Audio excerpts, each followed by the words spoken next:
কবি রবীন্দ্রনাথ ঠাকুরের কবিতা জন্মান্তর। আমি ছেড়েই দিতে রাজি আছি সুসভ্যতার আলোক। আমি চাই না হতে নববঙ্গে নবযুগের চালক। আমি নাই বা গেলাম বিলাত, নাই বা পেলাম রাজার খিলাত।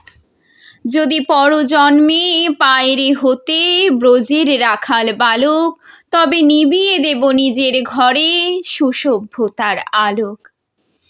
যারা নিত্য কেবল ধেনু চড়ায় বংশী বটের তলে, যারা গুঞ্জা ফুলের মালা গেঁথে পরে পরায় গলে, যারা বৃন্দাবনের বনে সদাই শ্যামের বাঁশি শোনে, যারা যমুনাতে ঝাঁপিয়ে পড়ে শীতল কালো জলে, যারা নিত্য কেবল ধেনু চড়ায় বংশী বটের তলে। ওরে বিহান হলো জাগরে ভাই, ডাকে পরস্পরে। ওরে ওই যে দধিমন্থ ধ্বনি উঠছিল ঘরে ঘরে। হ্যারো মাঠের পথে ধেনু চলে উড়িয়ে গোখুর রেণু, হ্যারো আঙিনাতে ব্রজের বধূ দুগ্ধ দোহন করে। ওরে বিহান হলো জাগরে ভাই, ডাকে পরস্পরে। ওরে শাওন মেঘের ছায়া পড়ে কালো তমাল মূলে, ওরে পার ওপার আঁধার হলো কালিন্দেরি কুলে।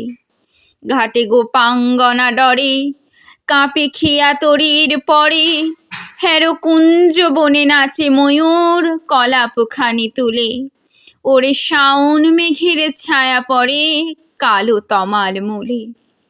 মোরা নবনবীন ফাগুন রাতে নীল নদীর তীরে, কোথা যাব চলি অশোক বনে শিখি পুচ্ছ শিরে। যবে দোলায় ফুলরশি দিবে নিপো শাখায় কষি, যবে দক্ষিণ বায়ে বাঁশির ধ্বনি উঠবে আকাশ ঘিরে, মোরা রাখাল মিলে করব মেলা নীল নদীর তীরে। আমি হব না ভাই নববঙ্গে নবযুগের চালক, আমি জ্বালাবো না আধার দেশে সুসভ্যতার আলোক।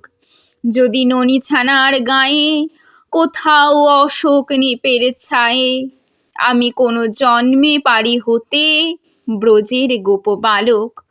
তবে চাই না হতে নববঙ্গে নবযুগের চালক।